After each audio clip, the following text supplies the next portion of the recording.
Well, welcome back, and thank you all for being here. You're going to have an exciting panel today, and I can say that because you've got some of the best and brightest out of the legislature that are right here.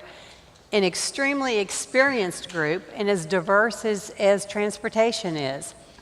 I'd like to introduce them to you, and I'm going to not use their formal bios. They are in here. You can read them in all the detail that you want to. But I would like to just say a couple of things about each of them that I think are important. First of all, let me introduce, we'll just start here with Joe Pickett. Joe was one of my colleagues when I was in the House a long time ago, and he is still there, still fighting the good fight. He is from El Paso and very steeped in transportation issues locally. One of the things that I think makes this panel so rich for all of our interests is that they have very local, very specific transportation experience back home, as well as their experiences and their expertise here in Austin. But Joe was on the MPO, he was on the City Council, and he's been involved in transportation for a long, long time. He is passionate about it, and I think you'll see some of that as he shares some of his thoughts with us about how we move forward.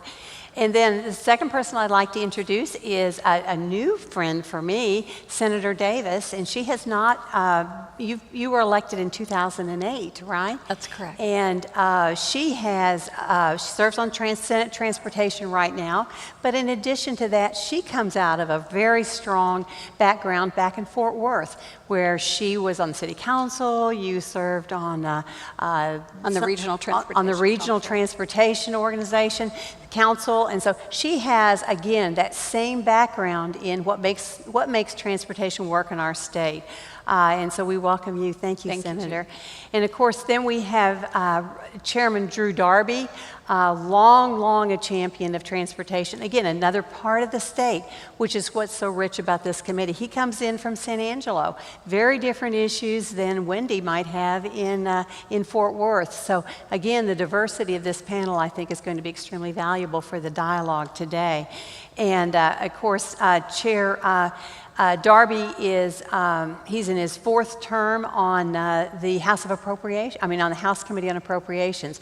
Extremely important to, obviously, the process of moving the transportation bills forward. And then finally, we have Chair Larry Phillips, and he chairs House Transportation, and again, a completely different perspective, lots of local experience that he brings. In addition to that, he's from another part of the state. He's from Sherman, and a different piece.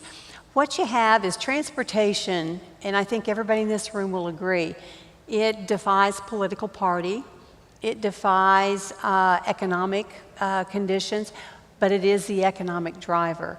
And what you've got here with this panel is you've got rural, you have urban, you have Republican, you have Democratic, you have the Senate, you have the House. But what you do have is you've got a group that is cohesive in their concern about transportation. And I'd like to sort of set a baseline. You all were briefed this morning by TTI, by Dennis Christensen, and he just did a great job of kind of outlining Transportation 101. TTI is so good at that because they've been such a resource for all of us, even when I was in the House, on these transportation issues.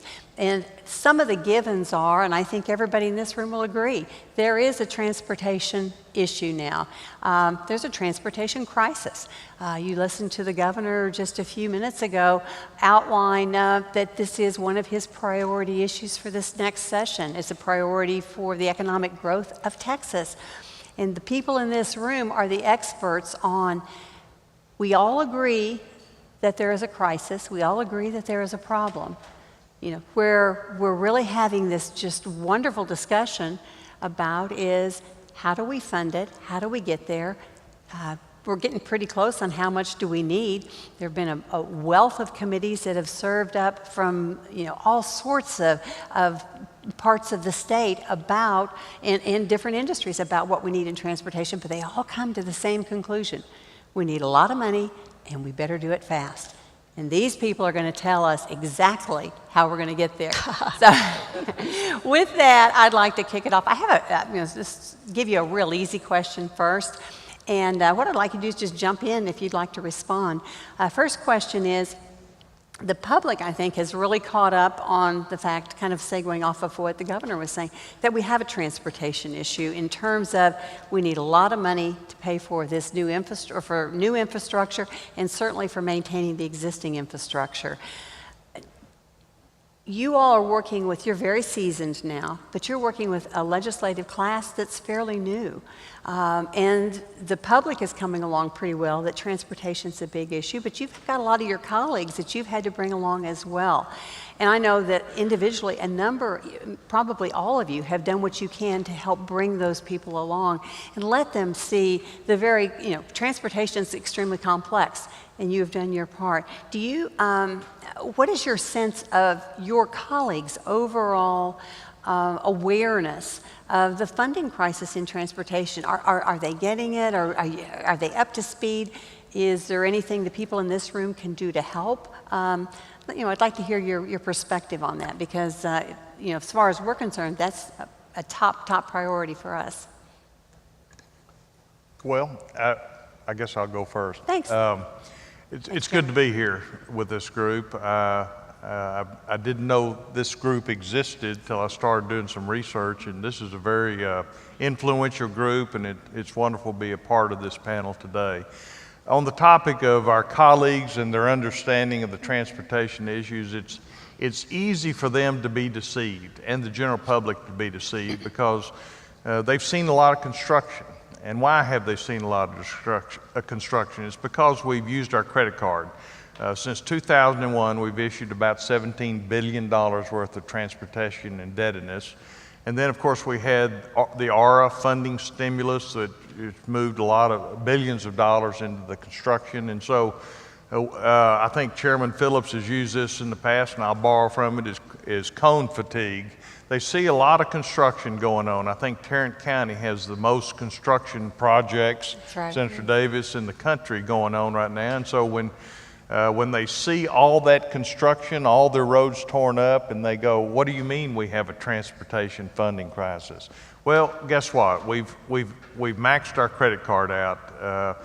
There are no more bonds to issue, and now we're going to have to pay that back. And we spend about $1 billion a year that we're going to have to start paying back principal and interest on these bonds, and so that's less money that can go into paving.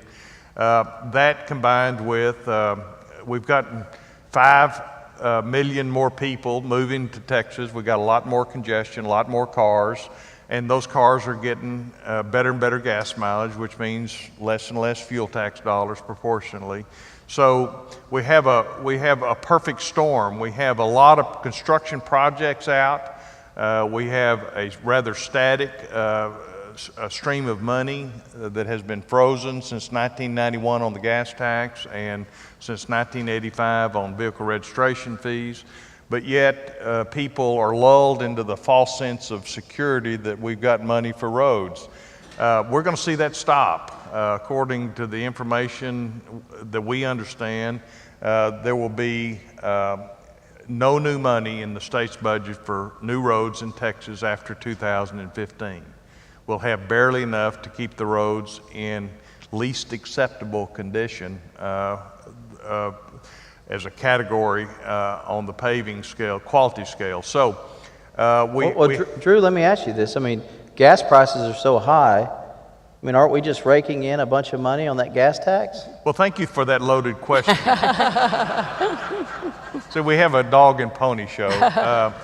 Actually, Chairman Phillips, as you know, our gas tax is limited to 20 cents a gallon, and a nickel of that goes to fund public education, which leaves 15 cents to pay for our fuel taxes and for our roads. And of course, so when those prices go up, we actually get less tax because people drive less. Relatively speaking, that's true. And so when you look at that the construction costs have actually, since 1991, which is the last time we adjusted fuel taxes, and we've done so 8 times in the past since we started collecting fuel taxes, We've raised fuel taxes 8 times in the past, but we haven't done so since '91.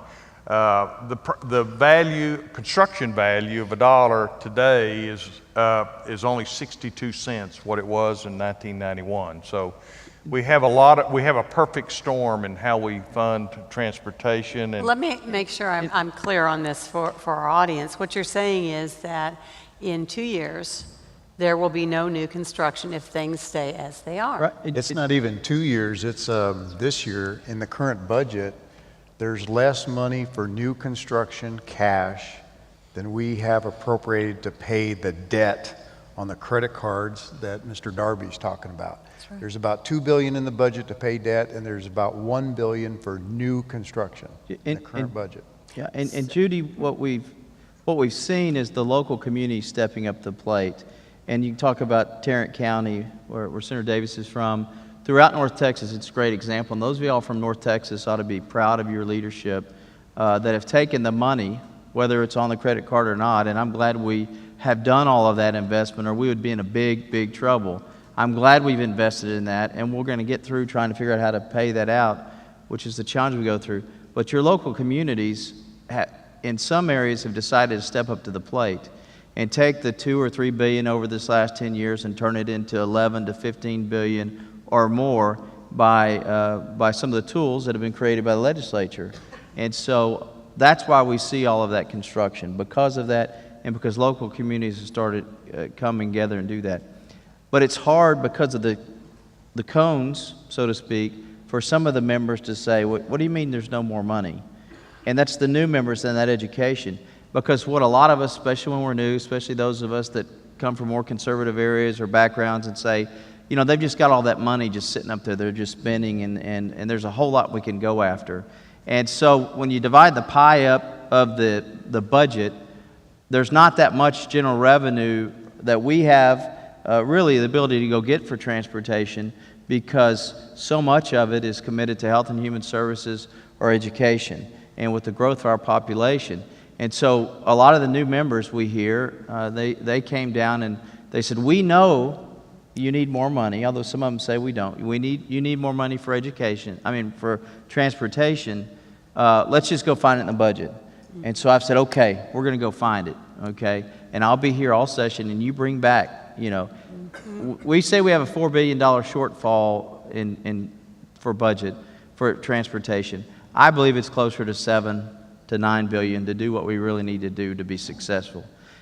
Think about what we could do in this state if we actually invested in our ports from a state focus and got them dredged to where they need to be, and got the Gulf dredged. Think about what could happen in our ports when we truly compete with the rest of the Gulf states and the rest of the East Coast, because we're not competing with them.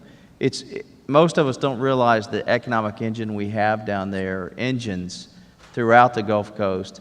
But to challenge those new folks, it does take that education. And that's why I'm glad we went through the budget process. And so I think it's time. We got about 40-something days left. We can get this done. Thank you. Thanks for articulating some of those numbers, because that's where I was going to go next. Let's say we need $4 billion this biennium, 4 to 9 billion this biennium to get us to where we think we need to be. And those numbers are so huge, it's really almost impossible to get our arms around where do those dollars come from. There are a number of pieces of legislation that are out there this time. Most of you are authors or co-authors and have been very involved in the process of following those. And they have very different remedies. They're all designed to solve the same problem, but they do have different ways to get there. And I'd like you to just take a few minutes to address how, from your perspective, what's the best way for us to get there, to raise those revenues? The governor, in his remarks not long ago, announced an initiative that's reflective of one of the pieces of legislation, and there's some other pieces. So if we could just go down the line. I'm curious to hear what the governor announced. I know that... he said it's all coming from El Paso. Some of us have been meeting with the governor, and he was very, very candid, and so were some of the people that were in that room. And the governor made a comment that we're sitting on the largest stash of cash in history of the United States, history of Texas, and that it would be difficult to to support anything that there was an increase in a fee. And I'm for his plan of using some of the money from the rainy day fund, but that would be still like an infusion for the next 2 years, but it doesn't take us the 20 or 30. And the bills that are all out there are asking the question, or asking members, how far can you go? Because you asked the first question, what does the membership think? And Drew heard me say this the other day. The good news is there's about a dozen House members that are serious about this and talking about it. The bad news is there's only a dozen House members that are thinking about this and talking about it. We haven't had bills like this filed, I don't think, the whole time Mr. Darby's been in the legislature, maybe not even Mr. Phillips. I've been around for a while, and this is amazing to me to see the interest. But we know it takes a while to move those down the road, and we still have capacity out there from the bonds that weren't used last session. They've rolled into this budget. If you look at TxDOT's budget today, it's almost identical to what was 2 years ago, so it looks pretty good. It's about $20 billion. And there's about $4.6 billion in there that's going for commitments. So there's still going to be construction for quite a while. Mr. Darby and I take different approaches on things too. Mr. Darby understands politics. I do. He would like to do something that requires 76 votes. Correct, Drew? Correct. If we do it that way, the numbers work out that you might find some more converts. If you do it to where you end diversions or put the money into a different account, I would like to put the money not in Fund 6, the highway account. I'd like to put it in the mobility fund, because the communities that are all represented here can use those dollars from that fund a lot broader than you can out of Fund 6. But that would mean I'd have to go find 24 more friends than Mr. Darby found to get his bill passed. So I would love to take it even in steps. You know, Mr. Darby's got one, simple majority vote.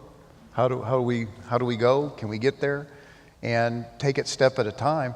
I think there's lots of low-hanging fruit. It depends on how serious people are, and do we do it over the next several sessions? Are we going for the perfect storm that was mentioned and try to go for the jugular and get that $50 increase? I don't know. The issues, Mr. Phillips has a bill regarding sales tax from new car sales. For our audience's sake, because we're kind of talking about process now, why don't we back up a little bit and talk about sort of the specific pieces of each bill that you think really have some traction, and and just give a real kind of 101 explanation. Why don't we do that? And Larry, why don't you talk real quickly about your legislation? One of the bills that I have that Senator Nichols, who's chairman of the Senate Transportation, has, and it's also part of what the governor told you, is we'd like to dedicate the future growth of the automobile sales tax to transportation funding, put it in Fund 6.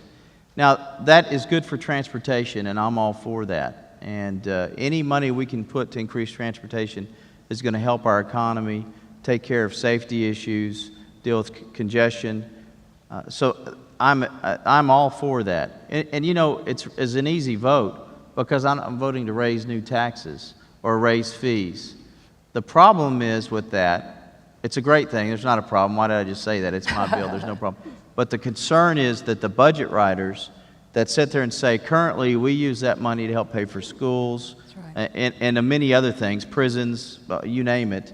They're concerned that if we do that in the future, we'll have a hole in the budget. Well, at least it'll be their hole and not transportation hole. That's the way I see it. But I wear the transportation chairman hat, and that's what my focus is. At the same time, I'm just one vote, and my committee of 11 probably would vote that way. Pickett, will you vote that way? You know, but that doesn't mean that the budget writers who have to think of the whole budget process. That's my bill. I also have a bill that ends diversions, and that's one of the number one things. You might say, gosh, why do we need to put more money in? They need to quit spending that money on other things. Okay, we hear that. Some of y'all may hear that. Candidates run on all that. Then they say, how are you going to fund transportation? I'm going to end the diversions. Well, what are those diversions? It's primarily a portion that funds DPS, Department of Public Safety. We all need Department of Public Safety, so it's not like it's being spent on you know, the mating habits of some whatever primate or whatever that y'all think about that Washington, you know, we think about comes from Washington. So that ending diversion's a big deal, and we heard this week in Chairman Darby's committee a bill that would constitutionally end those diversions and take DPS out, and so it would be just going to the buying right-of-way, planning, designing, and building of roadways or road infrastructure, and that's to end that so that it doesn't go to DPS. We still have to pay for that money to go to DPS. We still do. And quite frankly, the Constitution says the gas tax can be used for those things I mentioned, building the roads, which you think about, and also the policing of the roads. So it's really not technically a constitutional diversion. It's just an easy political answer for not making a hard decision or taking a tough vote or actually finding more money, but always say we need to end the diversions. Well, let's end the things that's not a diversion. And real quick, Judy, just to understand, Fund 6, you've heard us talk about, that's where the gas tax goes in. It's not been raised since 1991 at 20 cents. You also put your registration fees, which is roughly $50.75, which has not been raised since, is it 85 or 87? 85. It's not been raised since then. That goes in this account that's dedicated constitutionally to, supposed to be for roads, besides that portion of policing. We also have an account called the Mobility Fund, the Texas Mobility Fund, and we issue bonds and have debt owed off those Mobility Fund, and we have certain revenues dedicated to that. So let me ask you, when you go get your driver's license and you pay the person your $24 every 6 years to renew your driver's license, where do you think that money goes? Does it go to DPS to pay for the employee behind the counter? No, it goes to the Mobility Fund to pay off mobility bonds. When you pay for your car to get inspected, where does that little portion that goes state dollar, the state, $7? It doesn't go to DPS for monitoring those stations. It goes to the Mobility Fund. And so it's kind of confusing, and we're getting a little bit in the weeds, but to give you an idea of when we talk about Mobility Fund, we talk about Fund 6, those are the two funds that primarily fund transportation in the state of Texas. Well, and I appreciate you giving a little backup on that because, you know, truly there is one supply of money, and we're really talking about how you cut it. And you said wearing my transportation hat. This makes sense to me, but others that have to balance the budget from other perspectives, there's still a gap that needs to be filled. And, you know, everybody in this room is responsible and understands doing budgets. And, you know, you take from one piece and, you know, you're going to either have to pay later or you're going to do without. And the issue here is, do we want to do without in transportation? And it seems to have, just as far as I'm concerned, long overdue focus about how we get there. So they're going to have to be in terms of stopping diversions, I'm hearing you say. So I've got a good constitutional amendment bill. Ask him to vote it out next week. It's in his committee.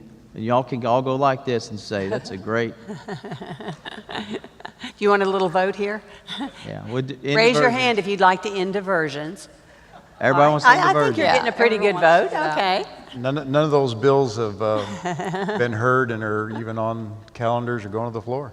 And Judy, I think to your Yeah, point, and I was just going to come to you. Thank you, when, Senator. when you began, you talked about the fact that in people's minds around the state, there is a growing awareness of the need. I think you're right in making the point that when they see construction going on, they don't truly understand how urgent the need is. But this is only my third session in the Texas Senate, and I will say that from the first session that I was here, when I was working really closely with Chairman Corona to muscle through that local option election bill, which I'll talk about in just a second, to where we are now, I definitely have seen an increase in the awareness of our legislative body with regard to how urgent this need is. And I think that more and more they're going back home and they're communicating with their constituencies about that.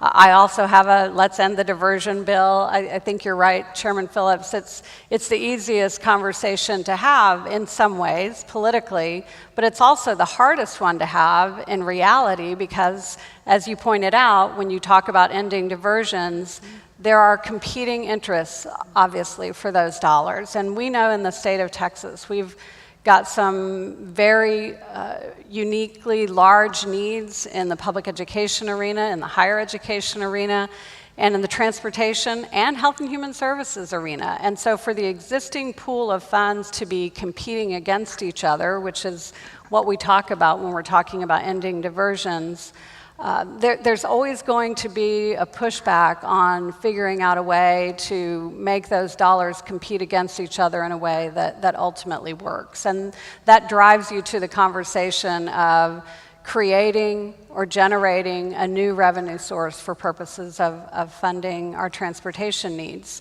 In North Texas, and thank you, Chairman Darby, for the compliment, I do think that we've done a spectacular job of making that dollar that we can find stretch as far as possible. And we have a very informed and aware community because we have such an aggressive regional transportation council there.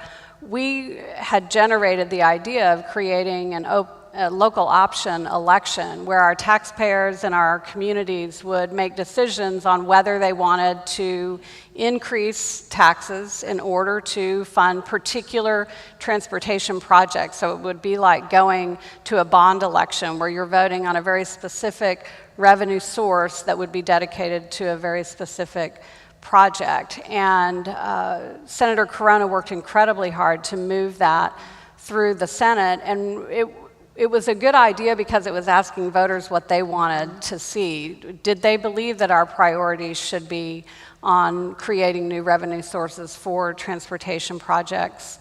When it got over to the House, before it left the Senate, every major urban county had signed on to the bill and worked very hard to try to pass the bill. But when it got to the House, I think a lot of our rural communities were concerned that the bill would leave them behind, that at the local level in our urban communities, decisions would be made to create revenue sources that might help solve some urban transportation problems, but it really wasn't going to address what we needed to do elsewhere. And I think they worried that without their urban partners continuing to press for a statewide solution, it might not go forward. And unfortunately, that bill did not succeed. And I was the bad guy, Senator, that session.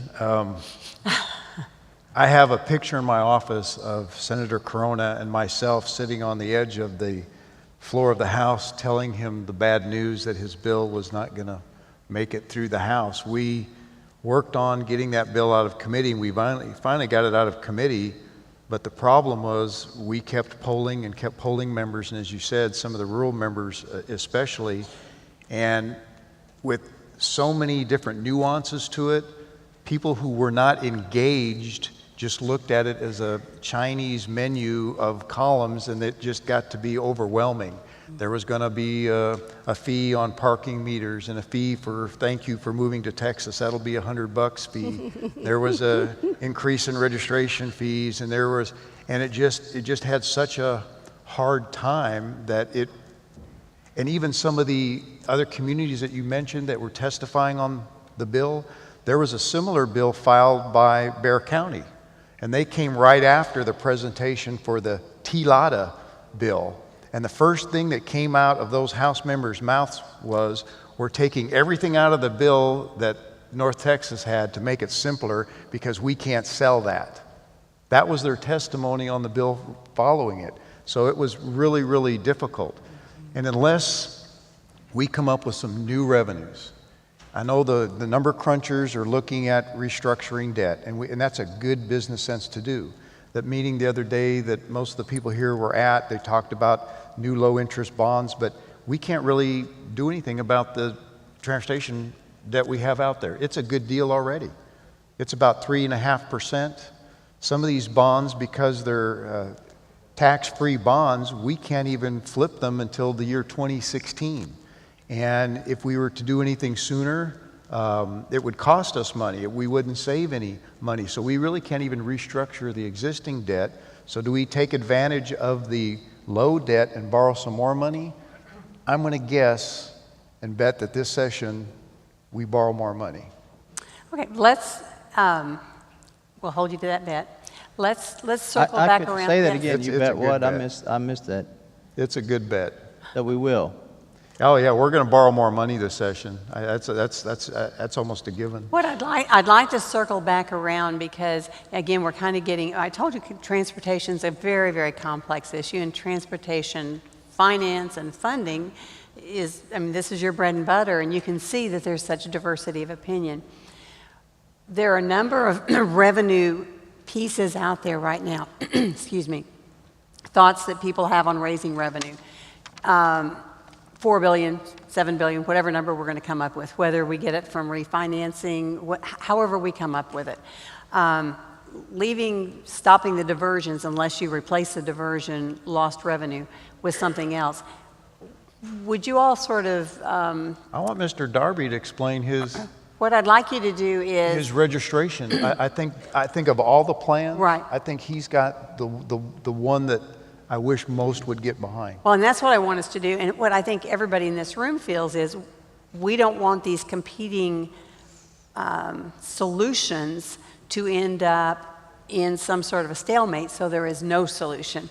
And fortunately, we've got the people in this room and your other colleagues that I think have made transportation such an urgent issue that we're not going to get, that's not going to happen. But we've got to move some bills out of committee. We're going to have to get them into And council. he's We're gonna have to do reduced the those fee in his bill by $1, so the governor can't say it's doubling it. All right, so what I'd that like correct? you to do is let's look at those mechanisms for raising new revenue that you all think have the most traction, or that you think that your colleagues can get behind, because you've got an audience right here by their presence. They're saying we care about transportation, and we would like to see some solutions, and you all are in the catbird seat to help us get there. So you want to, Mr. Darby, Chairman I Darby? think Well- Mr. Darby should explain. Let me attempt to keep the plates juggling on the stage. I likened it in the hearings this week to baking a pizza and having a lot of different ingredients before you can get it ready to eat. There's also the example of this table and the legs on that table that make it stable. You have to have multi-legs. I think there's a lot remember of moving his parts. anchor. He's on the appropriations, okay? So this is his perspective. Good. Thank you. There's a lot of moving parts. I think you have to blend them together. Obviously, the governor, you heard the governor's ideas on transportation, and I have a bill that would establish this. Actually, we have a state infrastructure bank. My bill would tailor that bank more for the objectives that we have today, and that is to provide credit enhancements to larger facilities and to provide greater lending capabilities to projects throughout the state of Texas. It's called a state infrastructure bank. I have that bill. That's HB 3665. Then we have to, that's one leg of the stool. The governor says we need another leg. We have to fund it. And the legislature says that too. We need to fund that. Now, there's an open discussion about what's an appropriate amount of money to go into that. We're going to be, we had initially, at the start of January, we heard that the $3.7 billion needs to come out of the rainy day fund. The governor didn't actually clarify that as to the breakdown of the 3.7, but we've generally heard testimony, I know in the Senate and in the House, that $2 billion is an appropriate level to fund the state water infrastructure bank. So in my mind, and a lot of people's mind, $2 billion is the appropriate figure to put in the state water infrastructure bank. Well, using the $3.7 billion that originally we've talked about and we've talked about throughout the session, that leaves $1.7 billion for transportation. I, for one, want some part of that, a part of what discussion to be about how do we fix our energy-related rural county road system. So that part, there's a part of that $1.7 billion that I want to have regarding rural roads and energy-related zones. Then that would leave about $1.3 billion to actually fund the SIB. The bond attorneys say we need at least $1 billion to provide the credit enhancement. That needs to have been a diversified program of at least 10 projects, and so you need at least $1 billion. So that leaves $300 million for loans. So that's kind of how I've been working through this. Now, this week we've learned that we have a more ambitious goal, if you will, of $3.5 billion for transportation. I'm open for that discussion. I think that appears to be problematic with a lot of members who are reluctant, one, to take any money out of the rainy day fund, and two, what projects do we fund? Non-recurring expenses being the objective. So there's going to be an active discussion. We've got a new discussion about the appropriate amount out of the rainy day fund. There's also a discussion, do you take the vote now, and we would have to vote to bust the spending cap to do that? Or do we put that decision with the taxpayers in a November ballot referendum to have them decide how much do we take out and how much do we allocate to the water and to the transportation infrastructure, or Possibly there's education. possibly education. So there will be an active discussion about how to do that. It serves a lot of constitutional issues. Number one, we don't have to vote to bust the spending cap. Number two, we let the people decide. And number three, it doesn't count against the budget for next budget cycles. It doesn't artificially inflate, if you will, the next budget. So we're building off an even higher figure when you look at the constitutional limits on spending. Explain that real quick. You keep saying the spending cap. They may not know. What does that mean? Are you going to spend money you don't have?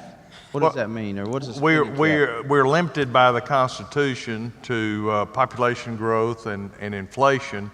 And so you can't grow our budget. We just can't grow our budget beyond certain limitations. Even if the money's there? Even if the money's there, we can't spend it because of the constitutional limitations. So that's an issue. So I think Senator Williams and the Senate, our Senate partners in this, have a plan to put that on the ballot and let the voting public decide that. And there will be an active discussion as to what goes on the ballot and how much goes on for the various components of that. So with regard, that's the other leg of the stool. How do we fund the SIB?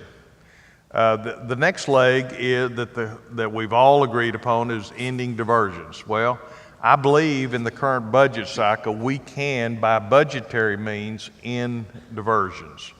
We've already established a new method of finance for the Attorney General's office, SOA, TDI, all of that comes out of Fund 6. We're establishing a new mechanism to fund those that doesn't come out of Fund 6.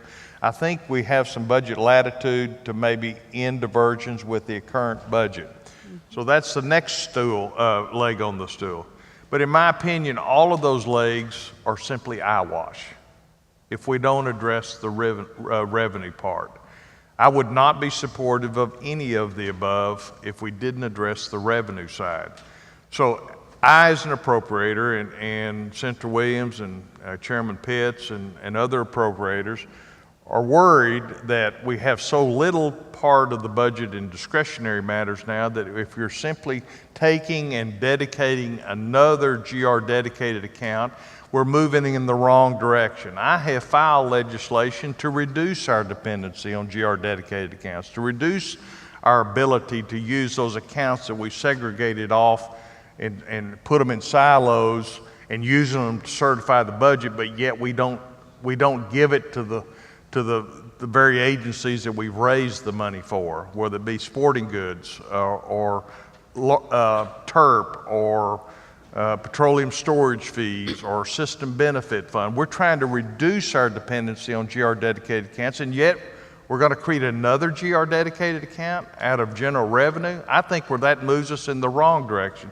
But I'm willing to entertain some component of sales tax that will ensure and give us an inflationary hedge that as our economy grows and as automobiles get more expensive and as inflation kicks in, we'll have some component. And you're talking about not new sales tax. What we're talking about is We're talking about dedicating some portion above the base in out years, 16, 17, and beyond. The current 6.25 cents on all I'm willing to enter into that discussion, not all of it, but some of it.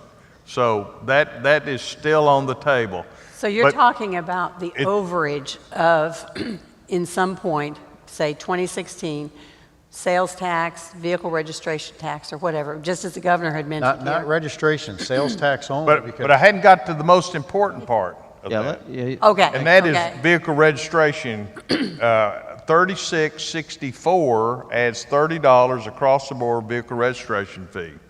That's new money. Now, what does it also have with it? It has a contingent revenue rider that the appropriations process put on that bill, says if this bill passes, we have $400 million in general revenue attached to it. $400 million. It raises $700 million a year, and we get another $200 million a year of general revenue associated with that. And what does it do? It says that 2/3 of the amount of new money goes to non-tolled roads. I have stopped using the word free roads. We don't have free roads in Texas. We have either tolled roads or we have non-tolled roads. So 2/3 of that amount would go into non-tolled roads. The other 1/3 would go to pay down our existing debt. I think we have to have a mechanism, Judy, that pays down our existing Prop 14 first, because it's general revenue, and Prop 12 bonds. So I think it's a conservative thing to do. Is it conservative to max out your credit card? Is it conservative? Do you do that in your families? Do you max out your credit cards every month? But you know what my salary is too, so you know why. But I think we're in active negotiations with leadership on both sides of the aisle, and certainly their statewide elected officers, officials, I think new revenue has to be a part of the discussion.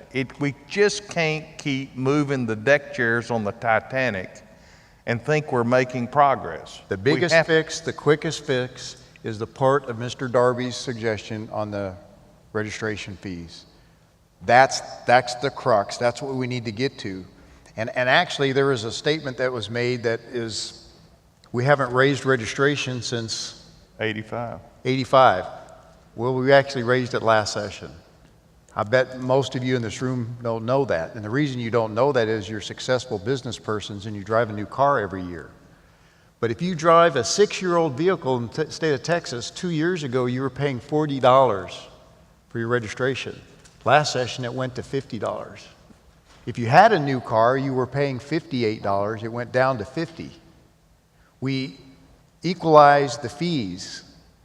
And I actually passed this, Senator. I'm going to pick on the Senate because there's only one of them here. I equalized it at 58 and actually passed it through the House. Because you pay $40 if it's a 6-year-old car, you paid $50. If it was a 3-year-old and older car, you paid $58 if it was a 1 to 2-year-old car. So we made it one level. But I picked the highest. I picked the 58. And I did get it through the House, but it went over to the Senate, and they decided they wanted it revenue neutral. And by that, they just took the middle number. But that isn't what happened. 65% of all the registrations in Texas are older than 6 years old. So we actually did a bump, and it's about $100 million a year. And if we'd have left it at the 58, and it's not an easy thing, but I'm honestly tell you, I only received one call since last session of anybody noticed that their fee went from 40 to 50. And Joe, I'm with Joe, Mr. I didn't get any Mr. calls from the other group that got theirs reduced. I'm, From 58 to 50. I'm waiting for the thank you calls right now. It didn't happen. And it's a tougher one that Mr. Darby's suggesting, but I would be willing to live through that, and that's something I'm willing to do, $30. The sales tax one is a little iffy for me and people of my flavor in the party. There's a lot of people who don't support a sales tax, not the sales tax on automobiles, but there's another proposal to increase just general sales tax, even temporarily, to pay down the debt. But I would have to go home and tell my constituents, we increased your sales tax, and you're not going to get anything new. No new bridge, no new highway, no new intersection, but we're going to pay off the debt on the one we built a few years ago that already needs repainted. It's going to be a hard sell. That's a tough sell. It's a tough sell. Right. Drew, tell us, so you put $30 on registration, so we're going to go from $50.75 to $80.75 under your bill. That the Senate has a $50 one, so you'd put $20 a month. And the $10, you give them the total, then the $10 at the road The bridge, locals so it's can $100. put $10, right? So, but the question is, how does that put us like around the nation? Well, currently we're 44th in the nation. on vehicle registration fees. By moving it $30, it puts us to 35th in the nation. So 35th from the top. The highest. From the highest, we're 35th below that. So I think it's all relative. Again, I talked about there's no such thing as a free lunch or a free road. And I think people that I've talked to throughout the state want to go back to a pay-as-you-go. We built the finest road system in America. Drew, how much does that raise new cash? The $30 raises 700 million. And at the same time, though, Mr. Darby also said that he wanted to reduce the debt. So even though he raises 700 million in the out years, the number gets bigger because the debt goes down, and so that revenue goes up. And those are the kind of things that if you can package it and make it simple, it helps. So Let me regroup. We have 10 minutes left according to our timekeeper, and I understand the stage falls out from under us when the 10 minutes is up. So I want to segue back around something I think maybe Drew or maybe you said, Senator. How do you see, we've a very successful state, obviously, economically, things are thriving, lots of pressure on our infrastructure, especially transportation. Do you see any way to bring industry or some of the new economic development opportunities that are coming to our state, especially, and I come out of the shale play right now, do you see any opportunity to create partnerships there to help offset some of those enhanced expenses? There was a really good bill that we heard in Senate Transportation. I think we passed it out. Senator Uresti filed it. And laid it out this week. And it talks about capturing some of that new economic investment that's occurring, particularly in the areas where we're seeing the stress on the road system as a consequence of the blessing of our oil and gas activity that's going on here in Texas, and creating really something that mirrors the concept of a tax increment financing district, where a district would be put around an area where those oil and gas revenues are really high, and capture a certain portion of that to go back in for purposes of fixing those roads.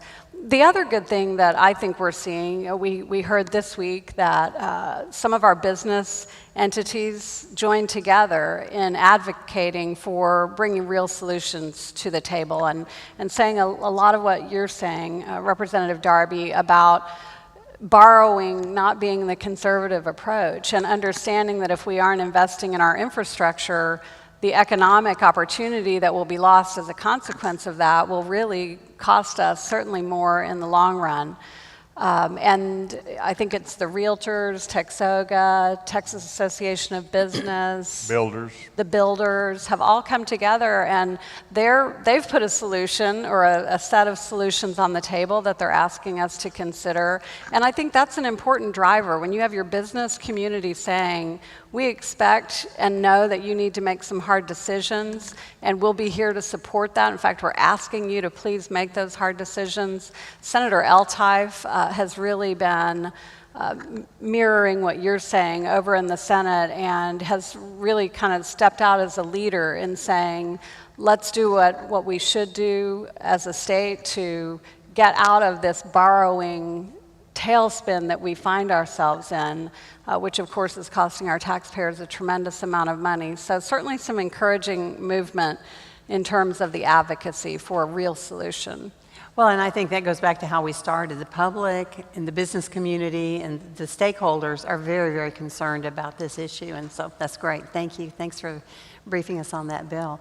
Another subject, and that involves pulling together sort of a multimodal system approach to looking at transportation in this state. Obviously, I'm very concerned in my part of the state about moving freight. To me, freight is commerce. Commerce pays the bills.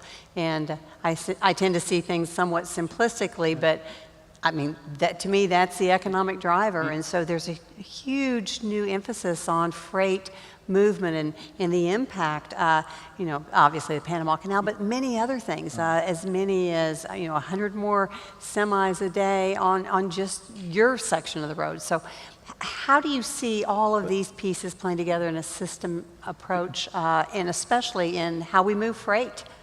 Judy, part of that is something we've been focused on the last 10 years. Chairman Crucy, Mike Crucy, was chairman my first session when I got to be vice chairman of Transportation Committee. From that point, and we tried to get TxDOT to say, we're not just a road building engineer, a bunch of engineers. We're actually a transportation group. And in fact, I sponsored legislation to make, sorry all you engineers, that you don't have to be an engineer to be an executive director.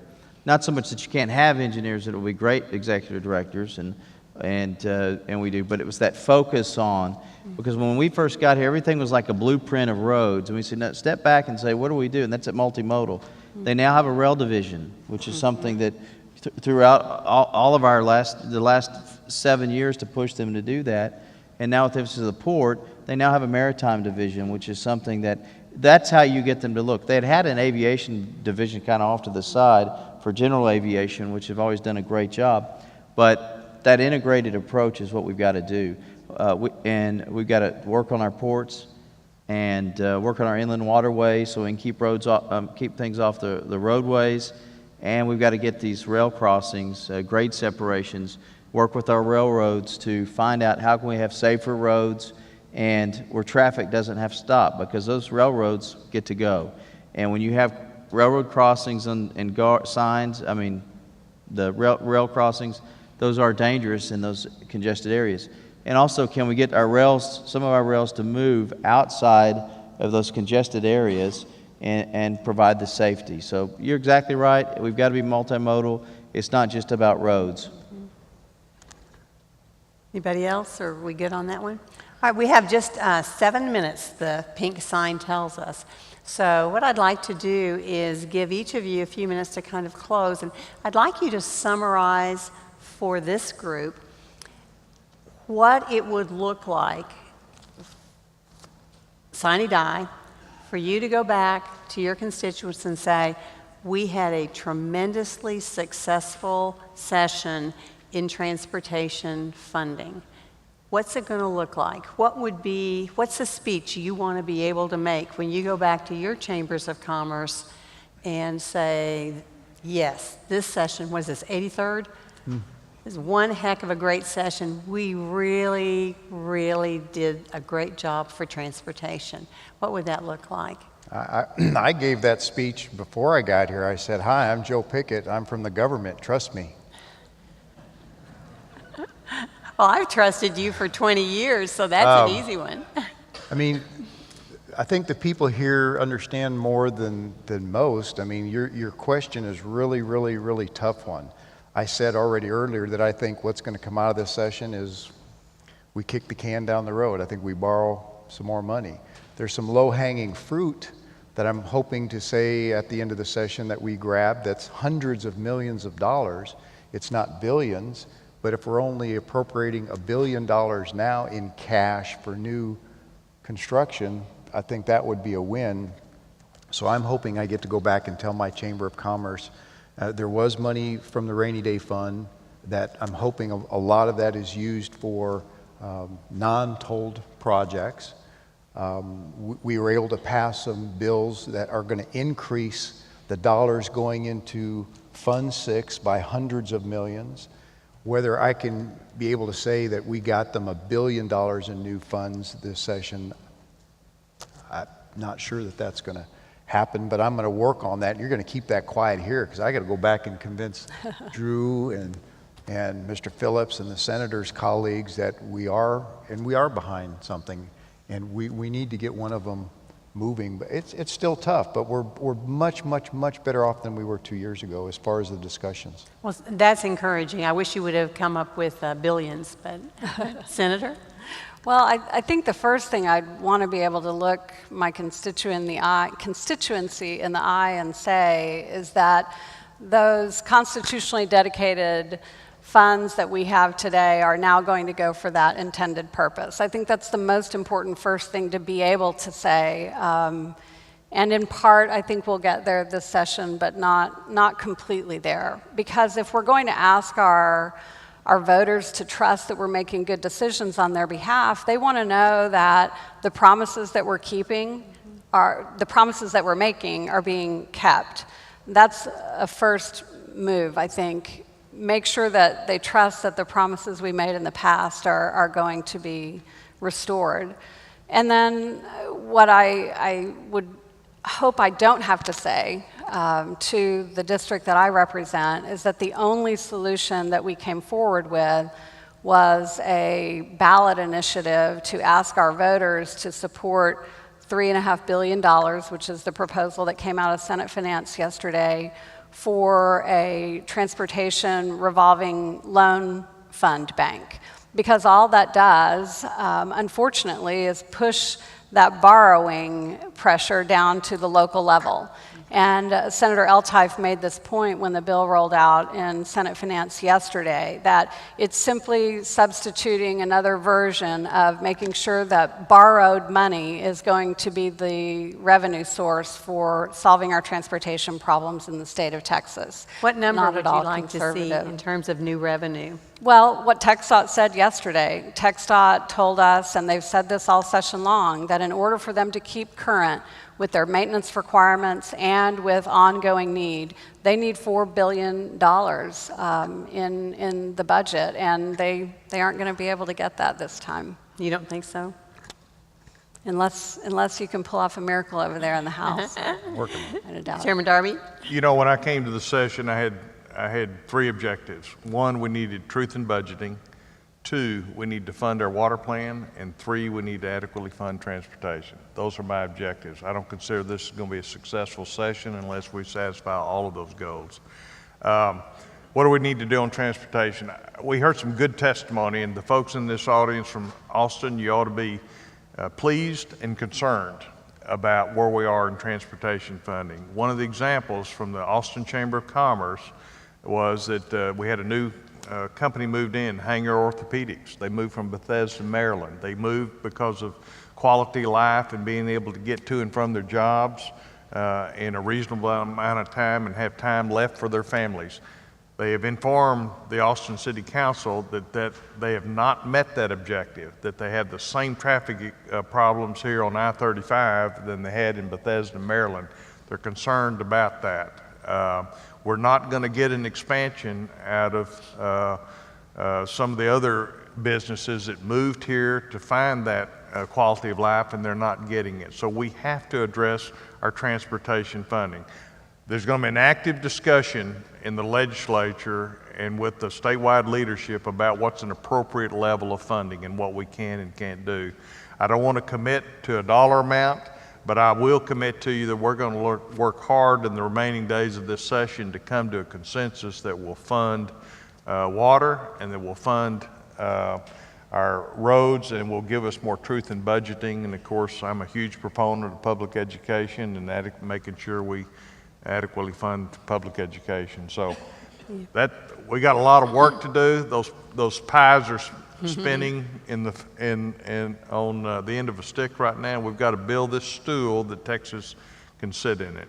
So thank you. Thank you. Chairman Phillips? Real quick, in diversions, you take some money, put it in infrastructure bank, which we talked about, a couple of $1 billion would be nice.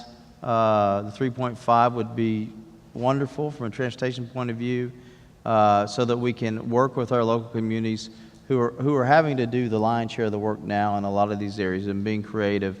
And if your area is not doing that, if you don't have a lot of traffic cones, it's because your local community has decided not to take advantage of them, and I preach that. Those things are important, and find a revenue source, whether it's new or whether it's dedicated automobile sales tax to transportation, so that we can actually start getting out of the hole we're in. Thank you. Judy, if I might add just one final. Everybody in this room are important to this community and decision makers, important to all your communities. We have to hear from you. You have to inform your elected representatives that you demand that we don't just sit idly by, that when we leave this session, we come away with a plan to fund transportation. And so it's going to take everybody in this room, and I don't want to diminish that. You have an important role. Certainly we have roles as decision maker, but you have to give your representation backup. when they know when they come home that you've got their backs. You just So threw I me the don't wanna miss that softball for the opportunity. closing. That was perfect.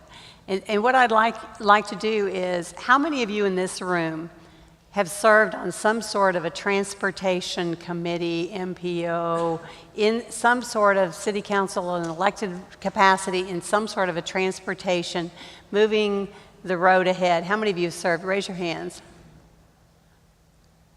You know, that's the mandate. The mandate is all these people are giving up huge amounts of volunteer time, organizational time, industry time to say, now is the time. And I think that's what's so exciting about the message we heard from all of you. You said 2 years ago it wouldn't have been like this.